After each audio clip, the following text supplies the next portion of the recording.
বৃদ্ধি নচলিব অত্যাধিক কৰকৰ বৃদ্ধি নচলিব অত্যাধিক কৰকৰ বৃদ্ধি নচলিব বিজেপি হায় হায় তৃণমূল কংগ্ৰেছ জিন্দাবাদ তৃণমূল কংগ্ৰেছ জিন্দাবাদ হেমন্ত বিশ্ব শৰ্মা হায় হায় হেমন্ত বিশ্ব শৰ্মা হায় হায় এই ক্ষেত্ৰত তেনে ক্ষেত্ৰত অভাৱনীয় হাৰত পৌৰকৰ বৃদ্ধিয়ে সাধাৰণ ৰাইজক নাদমৰ সুদাটো নিশ্চিত।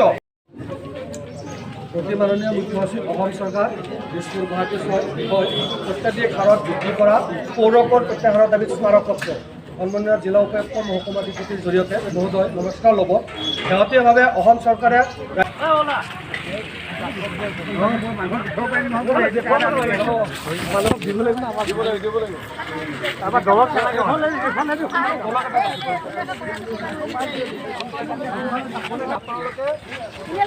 অসম চৰকাৰে বৰ্তমান অত্যাধিক পৌৰকৰ বৃদ্ধিৰ কাৰণে যি সিদ্ধান্ত লৈছোঁ এই সিদ্ধান্তক আমি গৰিহণা দিছোঁ। আপোনালোকে দেখিছে বৰ্তমান বস্তুৰ মূল্য বৃদ্ধিয়ে ৰাইজক কেনেকৈ জ্বলা-কলা খুৱাইছে।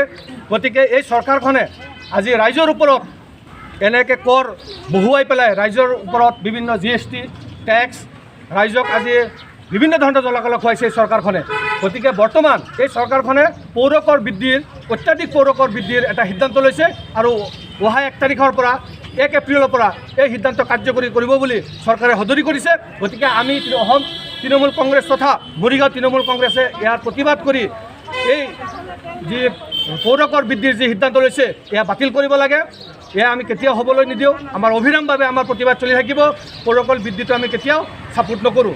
দ্বিতীয়তে আপোনালোকে দেখিছে বৰ্তমান এই চৰকাৰখনে বিভিন্ন অমানৱীয়ভাৱে উচ্ছেদ কৰি আছে আৰু প্ৰশ্ন কাকত ফাদিল হৈ গৈছে, পৰীক্ষা বন্ধ কৰি দিছে। তাৰোপৰি আপোনালোকে দেখিছে যে এই চৰকাৰখনে বৰ্তমান 1,30,000 কোটি টকাৰ ঋণত অসমক ধাৰুৱা কৰি পেলাইছে।